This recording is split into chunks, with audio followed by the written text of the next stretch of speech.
Greetings once again. I'm Nathan Markowitz, and I'm welcoming you back to the 2017 50th Anniversary EAC Educational Seminars.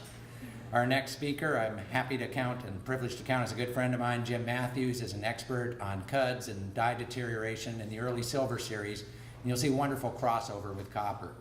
His talk today is cap bust dime deterioration, so please welcome Jim Matthews.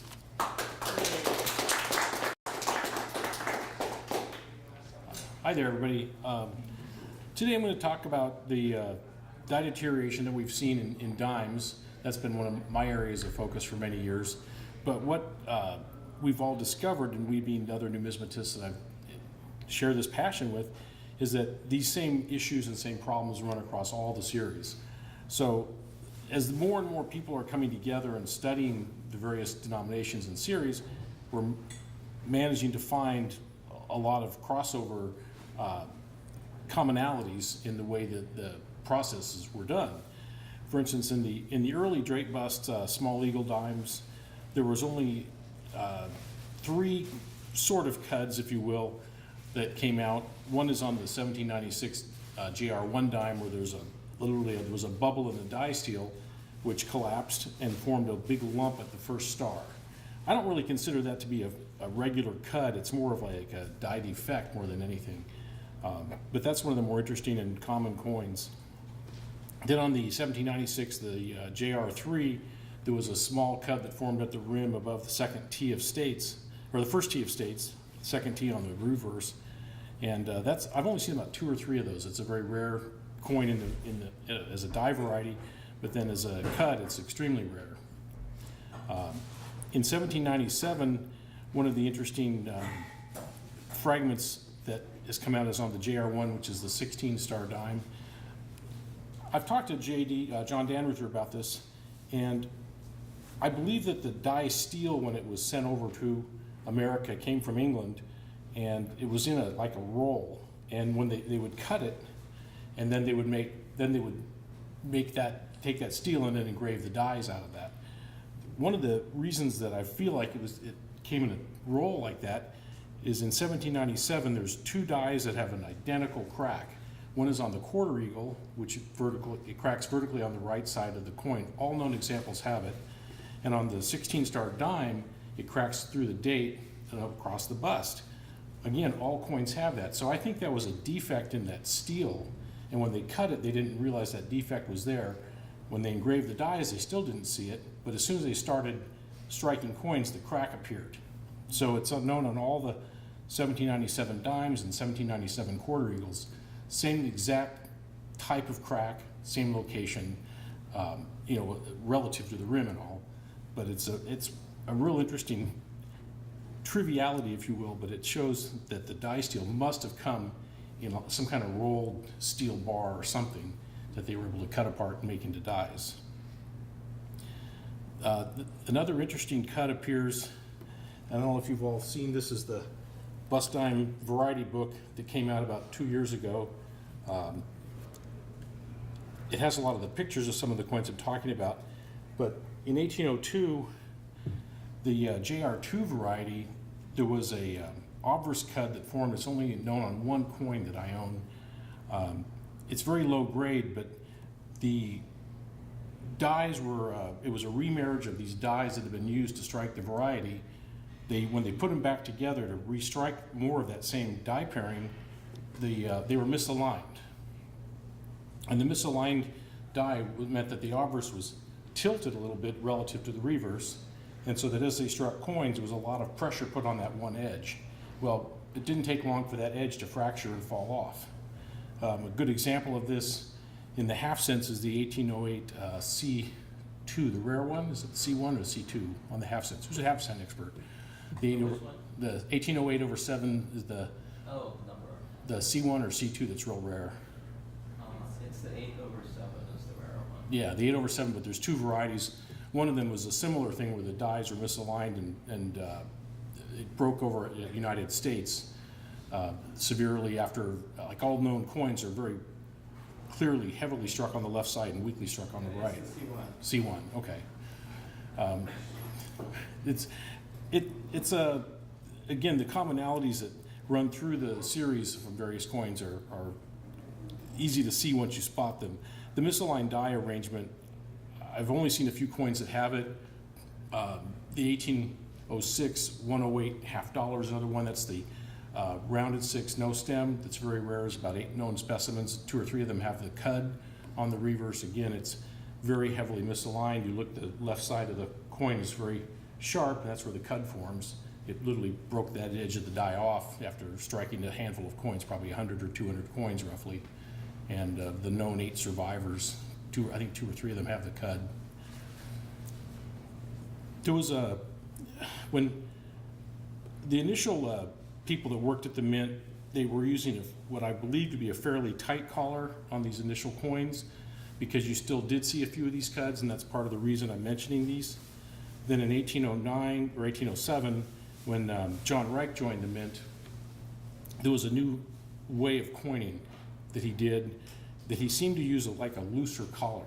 It certainly is true on the $half, where after 1807, when John Reich arrived with his new style that he designed, there are no cuds known on any cap bust $half for the entire run through 1836. That's absolutely extraordinary. Now, part of that is probably because they had lettered edges, and he had to use a looser collar to allow for the coins to expand out and not crush those letters on the edge when it was struck. I think on the dimes he used a fairly loose collar as well, because you didn't see any cuds from 1809 when he started making dimes again, up through really the 1820s, late 1827. There was a couple of cuds that formed, but they seemed to be more random than anything else, because it's most of the dies that are failed by sinking or cracking, but rather than forming an entire chip off the edge of the die or something. One of the most interesting areas that I'm studying right now is William Neese, who came into the mint in 1824 as the mint engraver, chief engraver. He was instrumental in developing what had to become a much tighter collar. And that tighter collar was the result of this new coining press that was purchased, I believe, with the Russian Muhlenberg. It came in November of 1827. This was the second press that the mint bought. And John Danruther, again, has done considerable research. He found the original invoice for that machine that they purchased. And it's in the 1827 you start to see a genesis, a rebirth of our coinage. And one of the things that this new coining press had was a much tighter collar. And that tighter collar allowed for lipped coins to be made. Whereas prior to 1827, you saw the tooth dentils running out to the edges. Well, now, and after 1828, series by series, you started to see beaded dentils with a much thicker raised rim. There's a letter that is known from Samuel Moore, director of the mint, to William Neese, and it's dated August 8th of 1829. And he says that the new coins are superior to any coins heretofore issued. The higher edge given by the milling with the blank image around the blank image around the beads are valuable improvements. Well, these few words tell us a few interesting things. One is that the higher edge was given by the milling machine, so that means that the planches were rolled through the milling machine that probably put some of the edge on, but it pushed up the edge of the coin considerably, making that high raised rim, and that protected the entire design of the coin during circulation for a much longer period of time. I'd say the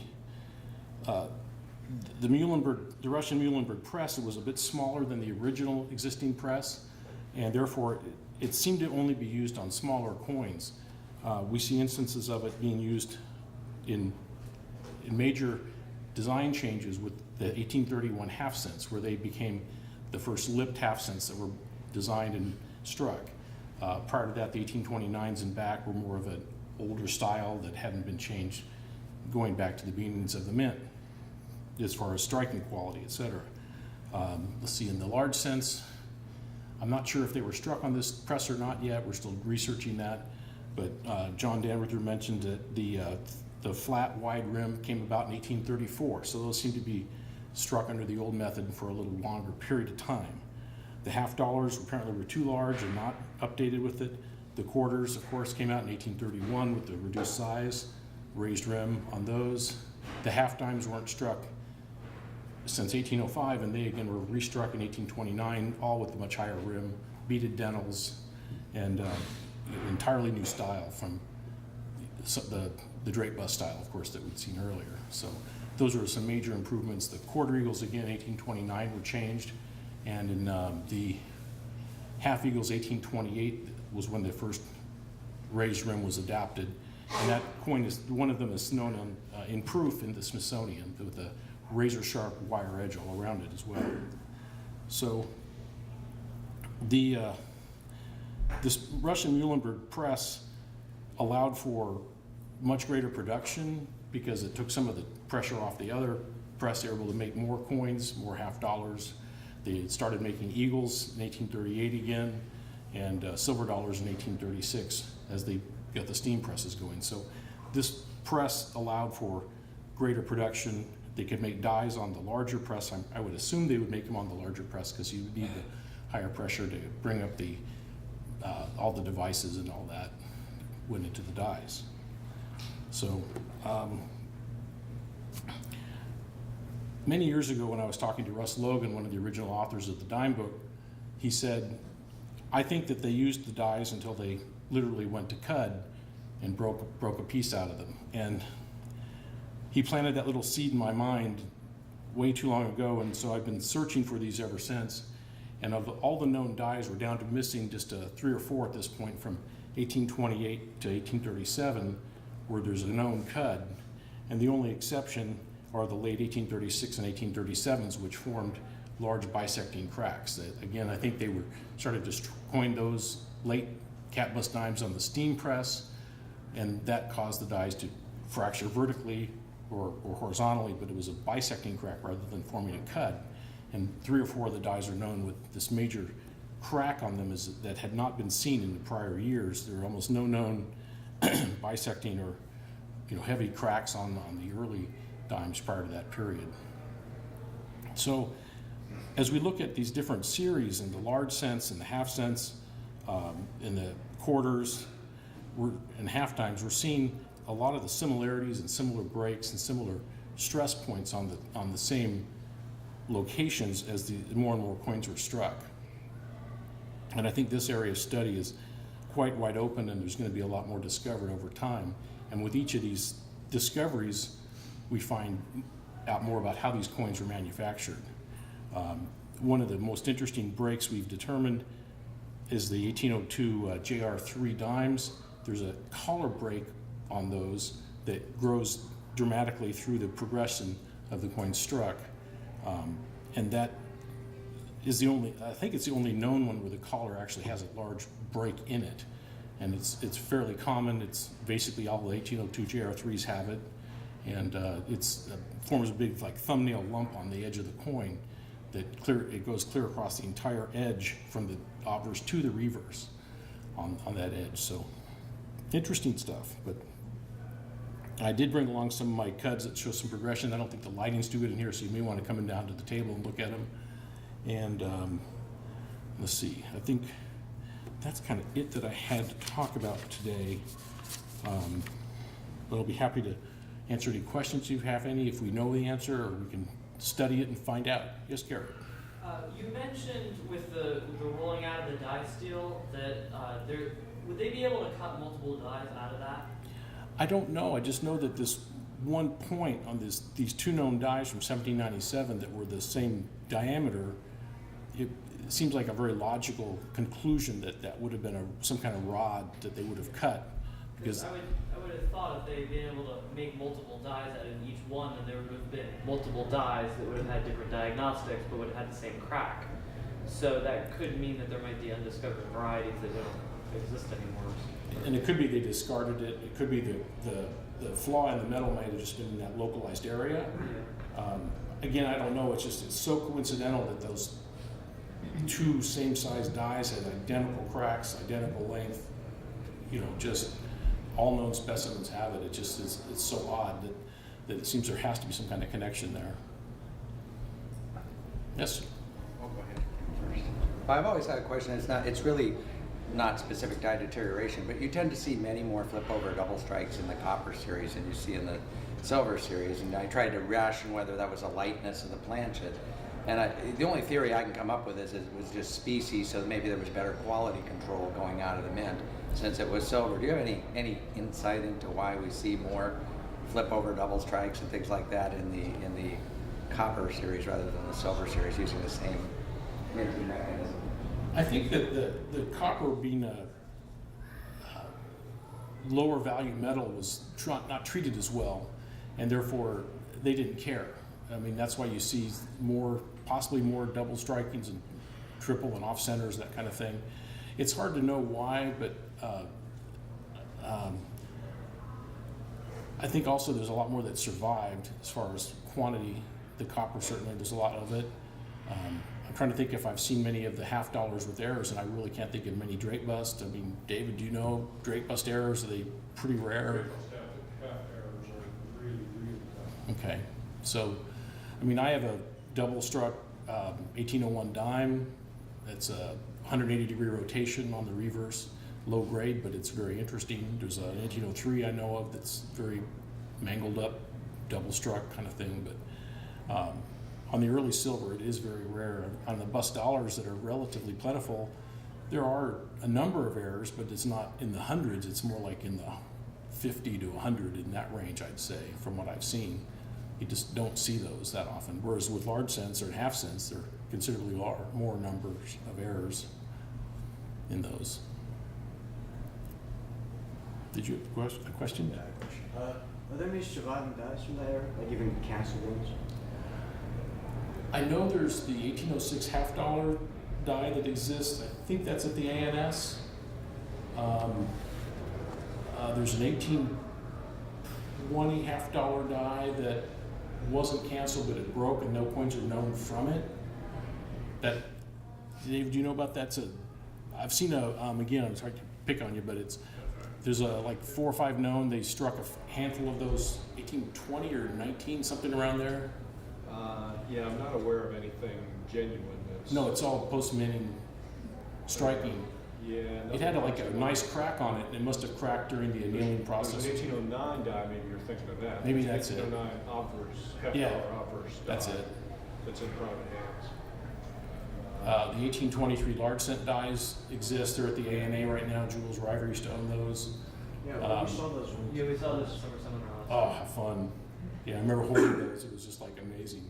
Jules used to tell a wonderful story about how that was one of the great mysteries of large set collectors is who owned those dies. Well, he used to go to EAC meetings and he'd have them in his pocket and he'd ask the question, where do you think those dies are? And everybody would start arguing, they're here, they're there, they're this or that. He'd just sit there and go, he wouldn't tell anybody. They were sitting there in his pocket though. But he enjoyed having things like that and having fun with them. So. But other known dies, I don't know of any half cent dies other than, what was it, the Mickley restrikes. That one's out there somewhere. There was a handful that were sold off as scrap that survived that Mickley owned them and struck a number of coins with them. But the early ones are extremely rare.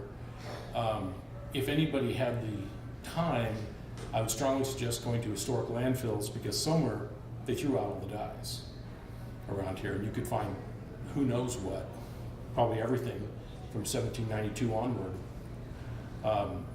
It was amazing when some of the Carson City dies were found.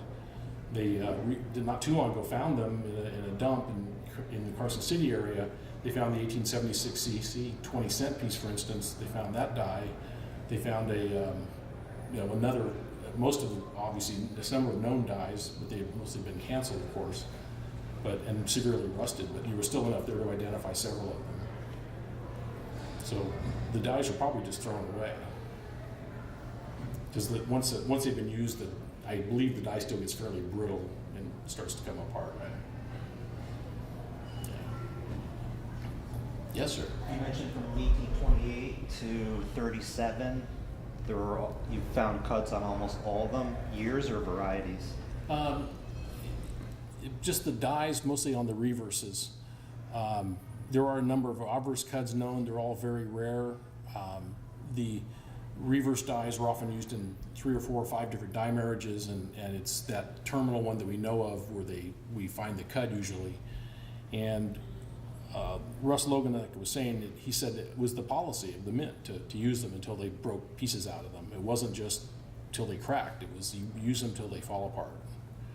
And we're near to proving it on the dimes. I mean, there's just a couple we don't have. I mean, there's some that are unique still with only 1 or 2 pieces known, but we found them. I mean, it's like we being, you know, the cud crazy people. So yeah, it's been a lot of fun coming to that. So I think we'd find that more in other series if we start looking, especially on like large cents and all. I know they're fairly prominent in that series. Any other questions? Yes, sir. When was the use of collars started with like the dimes and half dimes? They seem to always have a collar of some sort Right from the beginning? from the beginning, because otherwise the coin, you'd have like a broadstrap coin, if you've seen those, where there is no collar. It holds, the metal splays out in all directions, and it'll pull the wires and everything else as the coins are struck because of the pressures and striking dynamics. There had to be something there to kind of hold the coin. But Well, they didn't, I don't think they had them for the cents and large cents in the they beginning. may not have, because the edges are so irregular. If you look at them, they're kind of rounded and all that. So I don't think they did hit against much of anything there. Okay. Must have been lower striking pressures, and they probably heated the planchets so they would strike up easier, kind of thing. Again, we're learning a lot. There's a lot yet to be discovered, so it's fun to keep looking. Anything else? All right.